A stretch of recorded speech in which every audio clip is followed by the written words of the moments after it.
Assalamualaikum warahmatullahi wabarakatuh. Salam sejahtera semuanya. Semoga masih sehat ya. Masih bisa mengikuti perkuliahan kita dengan baik, tetap semangat. Oke, kali ini masuk ke pertemuan kedua mata kuliah Desain Estetik for Web. Nah, yang pertemuan sebelumnya saya sudah menjelaskan sedikit ya tentang pengertian apa itu estetik, terus manfaat dan kenapa kita harus merancang web itu dengan estetika yang baik, gitu ya. Nah, yang kali ini yang akan saya jelaskan adalah perangkat-perangkatnya. Jadi sebenarnya untuk mendesain secara estetika itu, terutama untuk web, itu ada yang online dan offline ya yang bisa kita lakukan. Nah, yang kali ini yang saya berikan adalah yang sifatnya online. Jadi ada beberapa perangkat desain yang nanti bisa jadi acuan kalian atau bisa nanti dicoba-coba ya, dibuka, diulik ya. Kalian terapkan nanti pada saat mendesain web itu agar ada nilai estetik di dalamnya. Oke, kita lanjut. Nah, yang kita bahas nanti ini ya. Jadi ada apa sih efek dari website yang dirancang secara estetis itu. Nah, kita harus tahu dulu nanti efek-efeknya apa aja gitu ya bagi website kita. Lalu 6 perangkat nanti yang bisa kita pakai untuk mendesain web ya.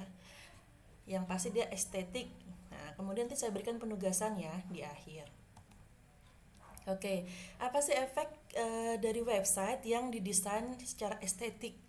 Nah, sebenarnya kita kalau membuat suatu website itu lebih teruntuk e-commerce gitu ya, atau untuk organisasi. Jadi tujuannya biasanya punya tujuan yang seperti itu, untuk menghasilkan keuntungan ya, untuk jualan, untuk memperluas koneksi gitu ya.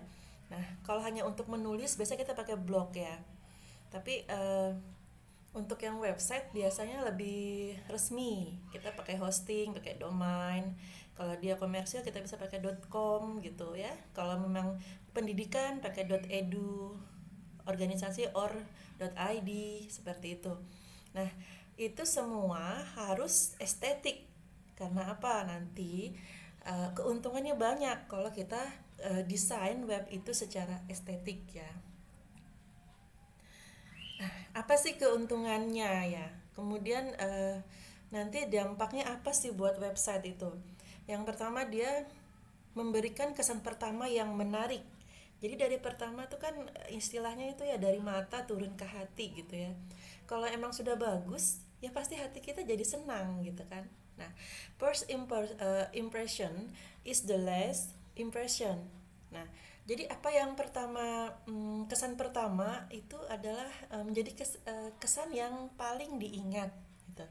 Berlaku kalau kalian sebagai desain web ya. Nah, menurut sebuah studi oleh Google, pengguna itu dia memutuskan apakah dia suka apa enggak ya pada saat mereka melihat web itu dalam 17 menit pertama mereka melihat web itu. Ya. Bukan 17 menit, sorry. 17 detik, bahkan bukan detik, millisecond ya. ms millisecond. Jadi 17 millisecond itu benar-benar singkat banget ya. Pertama kali dia open gitu, terutama kalau memang nanti mungkin kalian desainnya itu kebanyakan icon, kebanyakan gambar, loadingnya lama ya. Ya sifat psikologi user itu nggak sabaran, dia pengen cepat gitu ya, pengen disajikan sesuatu yang cepat di depannya, instan gitu. Nah, di sini aja user memutuskan bahwa mereka itu suka apa enggaknya dalam 17 millisecond. Aduh, itu benar-benar cepat sekali. Nah, jadi perlu banget kita bikin dari halaman awal aja kebukanya cepat. Dan itu langsung memberikan impression apa ya? Langsung user itu ada impressionnya bagus dan terus-terusan dia menentukan bahwa oh ini webnya menarik gitu ya.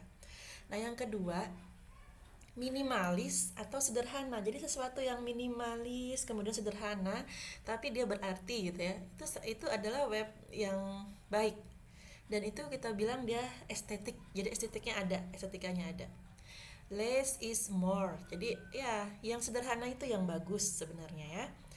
Lebih tepatnya adalah kalian pada saat user pertama kali membuka web itu seharusnya secara estetika tampilkan produk ya, mungkin produk unggulan atau yang lagi sekarang lagi in, atau ada promo menarik. Jadi sesuatu yang memang jadi unggulan dari web itu ya, harusnya secara estetika ada ditampilkan lebih dulu di situ. Terus user lebih suka yang visual ya, jadi dia pada gambar produk itu kamu tuliskan gitu, kalian tuliskan satu atau dua baris deskripsi, gak usah panjang-panjang, gak usah bertele-tele. Apa sih yang pertama kali orang mau itu ya, mau tahu itu apa, pasti pertama ini jualan apa, kalau memang web itu jualan, atau ini jasa desain, oh dia menawarkan jasa desain apa unggulannya. Nah itu langsung tertera di situ. Dan lebih lagi adalah berapa harganya, berapa saya harus bayar. Ya kita kita harus punya user experience nanti untuk website itu ya, apakah sudah estetiknya itu sudah ditangkap dengan baik atau masih dianggap kurang ya. Lalu yang ketiga ya, footer. Sebenarnya header dan footer itu penting ya. Eh, Mungkin kalau header biasa ya, kalian lihat di website itu header itu yang bagian atasnya itu mungkin logo dan sebagainya ya, sekarang sudah biasa. Tapi footer ini yang sering disepelekan, padahal dia ini penting. Dia ini harus membantu memvalidasi website kita ke pelanggan ya, untuk menyajikan informasi-informasi resmi. Misalkan ini tentang apa, tentang about us, tentang apa saja sudah diraih oleh website ini, mungkin ya sertifikat keamanan dan sebagainya. Itu footer yang ada di bagian bawah gitu ya, itu harus ditunjukkan. Dan seperti itu informasi yang seharusnya meyakinkan bahwa website itu benar-benar aman, benar-benar real, bukan abal-abal gitu ya. Nah itu footer ini sangat penting.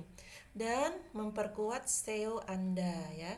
Apa itu SEO? SEO itu adalah Search Engines Optimization. Apa itu? Itu adalah pencarian, biasa kita pakai apa? Google yang kita pakai kan. Kalian cari apapun di Google ya. Nah, Google itu dia punya mesin indeks pencarian. Dia mendetek teks ya, mendetek teks dan tag pada gambar website.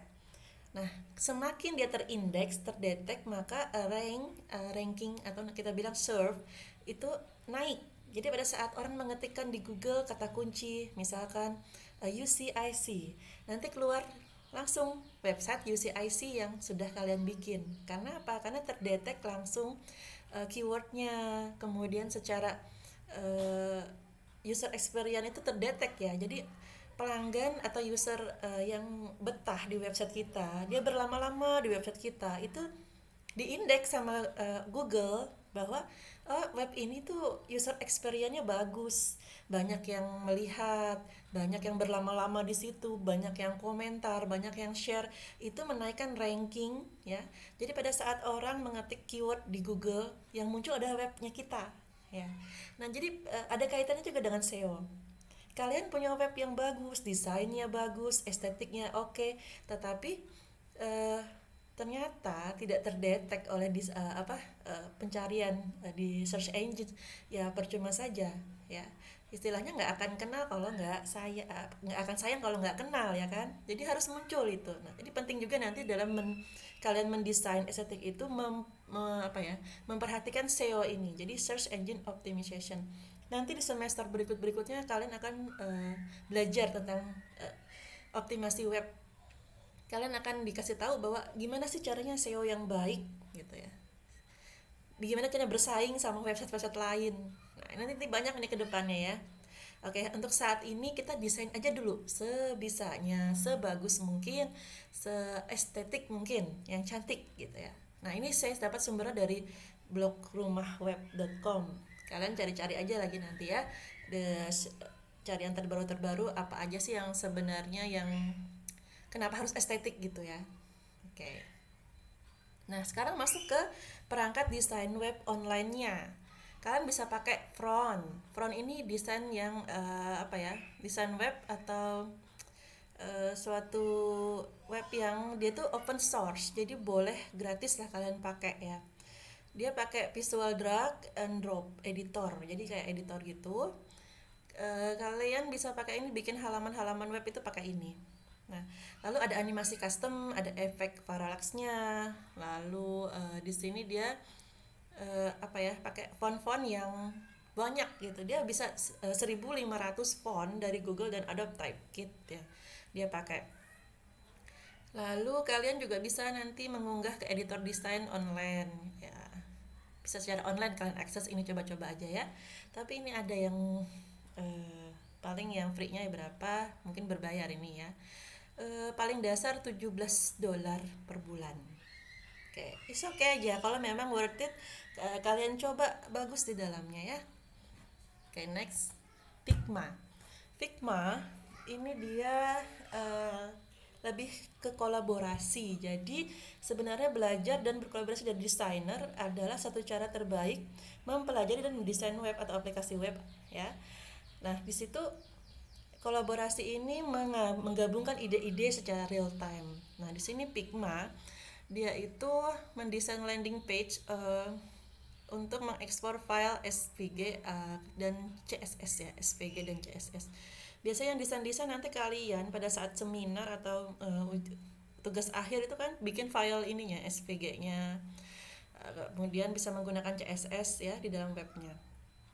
Nah, di sini bisa digabungkan pakai Figma ini ya, cocok untuk ponsel, tablet, desktop ya. Sekarang kan kita semua menggunakan kebanyakan apa, ponsel ya, semua akses via ponsel lah gitu. Jadi ya bukan via laptop terus ya. Nah, pakai ini nih bisa desainnya itu disesuaikan. Jadi pada saat dia muncul di handphone kita, di tablet, itu sesuai size-nya, ukurannya enak dilihat, enak digunakan gitu. Ya, bisa pakai ini. Selanjutnya Webflow. Nah, sebagian pengunjung menjelajahi internet itu melalui ponsel. Memiliki website yang responsif sangat penting. Jadi jangan sampai dia web itu kalian desain estetiknya tuh sesuai hanya di satu gadget aja, misalkan di iPhone aja gitu ya. Pada saat dibuka di tablet atau di PC mungkin berubah-ubah lagi. Nah, itu susah. Emang kita sekarang harus fleksibel, harus responsif. Nah, pakai Webflow ini ya. Webflow ini ada art design dan pengembangan website open source juga ya. Jadi gratis juga, bisa diubah-ubah. Kalian coba aja, mungkin ya kalau yang berbayar ya lebih fiturnya lebih baik lah gitu ya. Tapi yang open source aja juga bisa membantu. Dia responsif ya, dikenal juga sebagai visual CMS atau content management system. Efektif merombak proses pengembangan dan desain. Jadi dia, kalian bisa daftar di sini, coba pakai. Itu ada try it for free ya. Coba aja. Nah, gimana nanti biar dia itu fleksibel, dipakai di mana-mana, di gadget, di ponsel, di PC gitu. Desainnya itu. Lalu yang keempat adalah Pictaculus ya. Pictaculus ini lebih kepada gambar warna gitu. Alat warna gambar online ya, membantu memilih palet warna yang tepat. Lalu landing page ya yang pada foto gitu ya, itu yang bagusnya kalian bisa pakai ini, color palette generator atau Pictaculus ini ya. Digunakannya mudah saja, semudah menggugah gambar ya.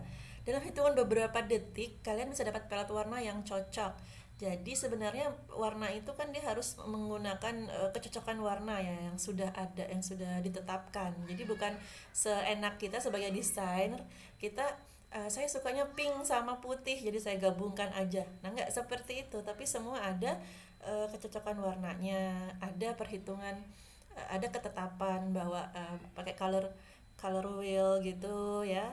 Kalian bisa cari-cari nanti di searching di Google. Jadi nggak segampang itu, semudah itu memasukkan beberapa warna yang dianggap bagus gitu, padahal nggak cocok. Nah, bisa pakai Pictaculus ini juga ya, dicoba. Lalu icon finder, icon sederhana yang berwarna atau monokrom ya. Ini coba icon findernya cuman abu-abu sama hitam ya, sama putih gitu. Yang sederhana itu lebih enak ya, minimalis gitu.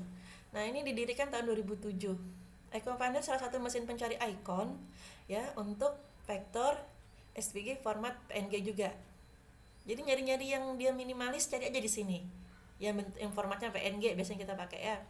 Lalu Icon Finder memungkinkan untuk mengedit icon tergantung sesuai dan dibutuhkan, bisa diedit juga di sini ya. Memiliki icon editor yang memungkinkan Anda untuk mengedit icon dan mengunduh dalam format yang tersedia. Mau format apa bisa pakai Icon Finder, coba ya. Penting tadi icon itu ya, karena secara visual user itu dia kan melihat icon yang familiar aja, yang biasa dia pahami, kayak loop gitu, gambar loop itu kan, oh ini untuk nyari ya. Nah itu contohnya seperti itu. Yang terakhir adalah colors ya. Memilih warna yang tepat sangat penting dalam mendesain website yang unik namun profesional. Setiap warna itu membangkitkan jenis emosi yang berbeda. Contohnya kalau misalkan pegadaian itu hijau misalkan, atau kesehatan itu kan hijau putih gitu ya. Jadi warna ini kan penting, dia mewakili juga, jadi ada arti-artinya juga. Nanti pada saat kalian mendesain sesuatu itu kan harus ungkapkan bahwa kenapa saya memilih warna merah, kenapa ini hijau gitu, ada artinya ya. Colors memiliki berbagai warna cocok untuk pengaturan dan tata letak yang berbeda. Yang Anda butuhkan hanyalah satu klik di spacebar ya, lalu langsung palette warna ada, lalu pakai aja. Nah, ekspor ke file bentuk PDF, PNG, SCSS, SVG, Copic Makers boleh di sini pakainya. Nah, ini color bahkan memungkinkan menggunakan warna berdasarkan gambar yang diunggah. Nah, terlepas dari beberapa alat tadi, jadi ada 6 ya yang bisa dipakai untuk kita mendesain secara web itu secara estetik. Kalian bisa juga pakai namanya pixel drop. Nah itu juga bisa untuk icon, untuk button dan dribble. Nah, lalu untuk yang lain juga banyak sih yang lain-lainnya ya. Intinya adalah merancang sesuatu estetik itu harus pakai aturan, harus ada ketentuannya. Jadi itu yang disebut dengan estetik ya. Oke, untuk penugasannya nanti kalian tolong bikin channel YouTube untuk menampung konten-konten tugas. Nanti saya inginnya kalian tuh dokumentasi semua. Kalian boleh pakai perekam layar lah pada saat kalian nanti merancang itu ya. Pada saat kalian menggunakan alat desain itu, ya mau pakai apa ya, misalnya mau pakai biasa pakai Corel Bu, pakai Adobe Illustrator misalkan, nanti semua itu boleh kalian bikin. Mungkin saya mau bikin icon sendiri Bu, nah saya gunakan pakai Corel aja, silahkan nanti direkam, kalian rekam, boleh pakai Camtasia, pakai apa tuh OBS, terserah aja yang bisa merekam layar gitu ya. Kalian masukkan nanti jadi konten YouTube ya, satu channel YouTube kalian, boleh yang lama atau yang baru bikin, silahkan nanti kita saling subrek boleh ya. Yang selanjutnya tugasnya adalah bikin konten review tentang salah satu perangkat desain tadi yang saya jelaskan ya, atau mau perangkat yang kalian punya sendiri silahkan aja ya, yang penting ada reviewnya. Ini ada toolsnya apa aja, fiturnya apa aja, kalian jelaskan di situ. Ini bisa apa aja sih perangkat ini gitu ya, ini gratis apa apa berbayar apa open source, kalian harus jelaskan. Durasi memang 10 menit, bebas mau gimana aja, mau kalian yang ada gambar kaliannya, mau suaranya aja, silahkan sekreatif mungkin. Nanti linknya tolong di share di grup WhatsApp kita ya. Saya tunggu deh 3 hari ya dari hari ini. Oke? I think is enough dulu untuk yang pertemuan kedua ya. Kalau ada pertanyaan silahkan aja nanti diskusi. Oke, saya akhiri. Assalamualaikum warahmatullahi wabarakatuh.